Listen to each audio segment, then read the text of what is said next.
देखिए बहुत important question है ये। The age of a man is twice the square of the age of his son. 8 years hence, the age of the man will be 4 years more than 3 times the age of his son. Find their present age. तो इसमें कभी भी ध्यान रखिए कि इस तरह का क्वेश्चन है तो जिससे कंपेयर किया गया है उसको एक्स लेंगे। यानी यहाँ कंपेयर किससे किया गया है? Age of his son. तो सन की एज को आप एक्स लीजिए और फादर की एज क्या है? Twice the square of the age of his son. Twice the square, पहले स्क्वायर कीजिए एक्स स्क्वायर, फिर उसका ट्वाइस कीजिए 2x²। तो मैन से एज कितनी हो जाएगी? 2x², है ना। और 8 years हैंस मतलब 8 साल के बाद। अब दोनों की एज में आप 8 प्लस कीजिए। सन की एज कितनी हो जाएगी? x+8। मैन से एज कितनी हो जाएगी? उसकी प्रेजेंट एज कितनी है? 2x²। तो 2x² प्लस 8 हो जाएगी।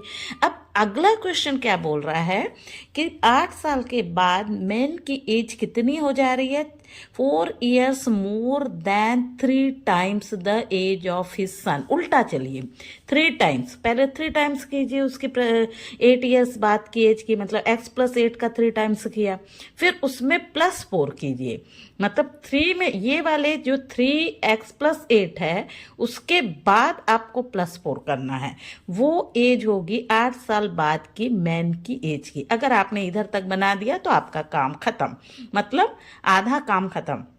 अब आगे तो सिंपली आपको एक ये जो क्वाड्रेटिक इक्वेशन निकालना है, क्वाड्रेटिक इक्वेशन को सॉल्व करना है।